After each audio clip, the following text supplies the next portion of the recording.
Сайн мэцхан уу, та бүгдийн өдрийн мэндийг хүргэе. Програмчдын суурьчдын дараач өдөр эхэлж байна. За тэгэхээр өнөөдрийн үзэх бидний сэдв юу вэ гэхээр function гэдэг нэртэй сэдв байна. За function буюу функц тийм ээ, монголоор бол функц. За function гэж юу вэ? Функц гэж юу вэ? За функц нь тодорхой ажлыг гүйцэтгэхэд зориулагдсан кодын блок юм аа. Өөрөөр хэлбэл програм дотор багтсан мини програм гэж хэлж болох юм аа.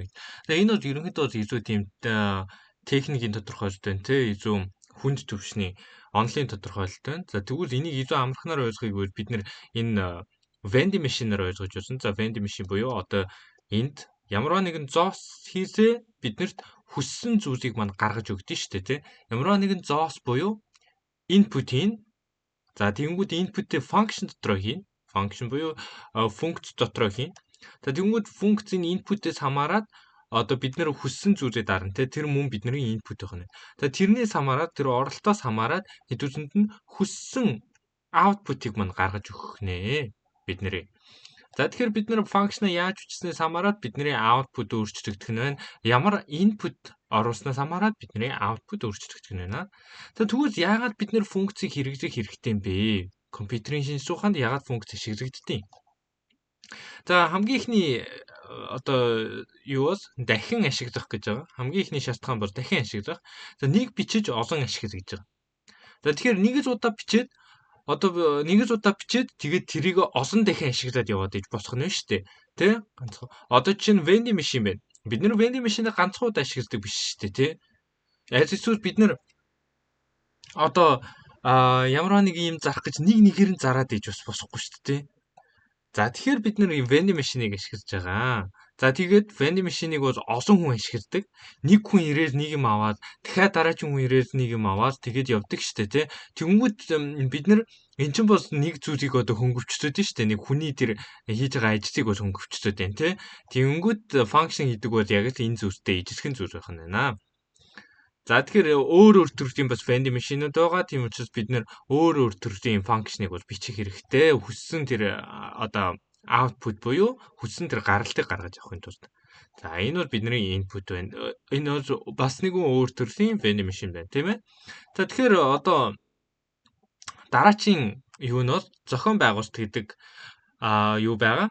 Шалтгаан байгаа. За програмаа илүү жижиг, уншихад амар хэсгүүд байх. За ерөнхийдөө бас инженер босхийг хүсэж байгаа, инженерээр сурахыг хүсэж байгаа, тэрнгээр мэрэгшихийг хүсэж байгаа хүмүүсийн хамгийн чухал зүйлүүдийн нэг бол энэ уншихад амар хэсгүүдэд хуваах гэдэг нь бас хамгийн чухал байгаа. Тухайн одоо инженер гэдэг бол дан ганц асуудлыг шийдэж байгаа биш. Тэр нь эргээгээ дахин засагдахад илүү амархан байх ёстой. Тийхийн тулд бид нар function-ыг ашиглах хэрэгтэй байна. За тэгээд мөн дахин давтсан кодоос татгалзахад биднэрт бол хэрэгтэй function. Нэг ижил кодыг одоо чинь юу гэдэг те одоо 1 2 3 гэдэг. За 3 интежерийн одоо хариуг нь олох тэр одоо бодлогыг одоо нэг бодлого дотор 100 удаа давтдаг байлаа гэж бодоход бид нэр тэрийг 100 удаа дахин одоо A дээр нэмэх нь B нэмэх нь C тэнцвүүдийг D дээр нэмэх нь E нэмэх нь F тэнцвүүд хийдэг гэж бүгдээринг тэгж бичнэ гэдэг бол хэцүү шттэ тий. Тийм учраас хэдүүсээ зөвхөн function гэдэг зүйлээр энийг бол шийдэж болно.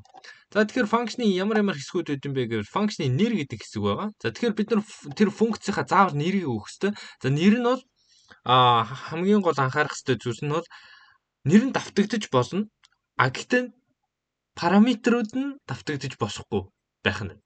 Тэр тухайн програм дотор бол функцийн нэр бол давтагдаж болно. Тэр function-ы нэр бол давтагдаж босох нь байна, тийм ээ. Харин тэр юу бол давтагдаж босохгүй. За ерөнхийдөө анхан шатнд бол функцийн нэр бол давтагдаж босохгүй гэж бодчих босох нь байна. За ерөнхийдөө бол цаадах одоо илүү гүнзгийрээд илүү сайжраад явбал функцийн нэр бол давтагдаж болно гэдгийг бол ойлгож авна. Гэтэ одоохондоо анхан шатнд бол босохгүй гэдээ ойлгочих ерөнхийдөө босох нь. За жишээ нь greet гэдэг ийм function бол байж болж байна те. Greet гэдэг ийм function. За тэнгууд дараачих нь хамгийн чухал зүйлүүдийн нэг бол буцаах төрөл гэж байгаа. За тэгэхээр функц ямар төрлийн утгыг буцааж өгөхийг зааж өгнө. Хэрв ямар ч утга буцаагдахгүй бол void төрхөр үгийг ашиглах нь байна. За жишээ нь хэдүүсээ буцаах өгөгдлийн төрөл гэдэг нь юу гэдэг те одоо саяны vending machine-ийн жишээгээр авахд бол чипсийг буцааж өгөх гэж байгаа юм уу? Аль эсвэл шингэн зүйл буцааж өгөх гэж байгаа юм уу? Аль эсвэл иддэг бүтээгдэхүүн буцааж өгөх гэж байгаа юм уу? Аль эсвэл юу гэдэг нь те хувцас буцааж өгөх гэж байгаа юм уу ч гэдэг юм уу те тэр төрсүүдийг нь хэдүүлээ заавал компьютер зааж өгөх хэрэгтэй байх нь байна. За ерөнхийдөө бол одоо орчин үеийн бас лаглаг одоо програмын хийзүүд төр бас энийг зааж өгөхгүй байгаа. За гэхдээ ерөнхийдөө бол тэр анхан шатантай байгаа юм чи ерөн хийзүүд юм техникийн зүйлсүүдийг сураад явж байхад зүгээр шүү дээ, тийм. За дараагийн зүйл нь параметр гэдэг зүйл байгаа. За функцийн параметрыг хаасна дотор хийнэ гэж байгаа. За ерөнхийдөө параметр гэдэг нь тэр функц өгж байгаа утга байх нь input байгаа нь. Тэр функцийн хувьд input байгаа нь тийм. Одоо жишээ нь бол greet гэдэг нэртэй функц байна. Тэрэн дээр string төрлийн name гэдэг нэртэй нэг параметр байна. Гэт энийг хэдүүлээ ингэж ухаж ойлгож болох нь. За тэгээд дараа нь бол функцийн их бий байгаа. За тэгээд функцийг дуудах үед ажиллах заавар эсвэл үйлдэлийн дарааллыг бол энд хийж өгнө. Одоо жишээ нь юу байгаа шүү дээ. Vending machine-аар жишээ авахад бид нэр ажиллуулж ихсүүлээ, мөнгө хийлээ, тэнгүүд хүссэн зүйл дээрээ дарлаа, тэнгүүд наашаага түсгэгдээд хэдүүлэн хүссэн зүйл бол гарч ирж байгаа шүү дээ. Тэр бол ерөнхийдөө үйлдэлийн дараалал нь. Тэрийг бол функцийн их бий дотор зааж өгөх нэ. За энэ дээр жишээ харъя хэдүүлээ. Main функцийг бол бид нар мэдж байгаа тийм main. Энэ бол ямарваа нэгэн програм компьютерд ажиллаж эхлэх үед одоо execute хийж эхлэх үед энэ бол хамгийн түрүүнд дуудагдах одоо memory дээр ерөнхийдөө тэр одоо санах хой дээр ерөнхийдөө байж байгаа гэж ойлгож байна. Ер нь энэ хамгийн main буюу хамгийн гол функшн нь энэ дээр байна. За тэрэн дээр хэдүүлээ greet Alice гэд дуудсан байна те. Alice гэдэг нь бол одоо параметрээр нь орох нь. Тэгэхээр greet гэдэг энэ функцийг бол дуудаж чинь тийм ээ. Энэ greet гэдэг функцийг дуудаж. Ингээд дуудаж за тэнгүүд энэ дээрээ зогсоод буцаад ийшээ ирэх нь байна. Энэ функц дээр ирэх нь. Яг тэр greet гэдэг функц дуудагдчихсан шүү дээ тий. Тэгэхээр greet гэдэг функц дуудагчлаа. За void гэдэг утгатай байна. Тэр void гэдэг нь өөрөө юу гэж хэлсэн? Ямарваа нэгэн утга буцаахгүй үед хэдүүлээ void-ийг ашигласан тийм ээ. За тэнгүүд хэдүүлээ greet гэж яагаад string name гэдэг нэг юу авах юм бэ? За string төрлийн name гэдэг нэртэй юу юм байна? Параметр юм байна тийм ээ. За тэгэхээр хэдүүлээ Alice гэдэг бол string төрөлх бол байна шүү дээ тийм ээ.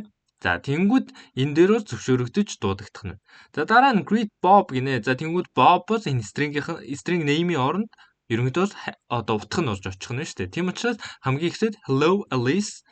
За тэрний дараа hello Bob гэдэг одоо тийм зүйл терминал дээр хэвлэгдээд тэгээд юу яаж дуусгах нэ? Хэдүүлгэн програм дуусгах нэ?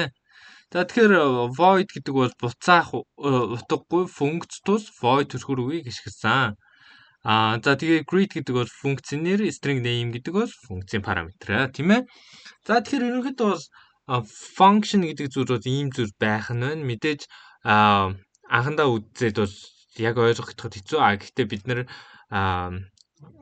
юу одоо practice бодлогод тэгээ давтах бодлогод бол хэдүүлээ бодно. Тийм учраас тэндээс илүү ойлгомжтой болоод ирэх хаа гэж найдаж байна. За тэгээ өнөөдрийн хичээлд хамт байсан та бүгдээ баярлалаа. Мөн таалагдсан бол лайк болон subscribe дараарай. Хэрвээ асуух зүйл байвал комент хэсэгт бичээрэй.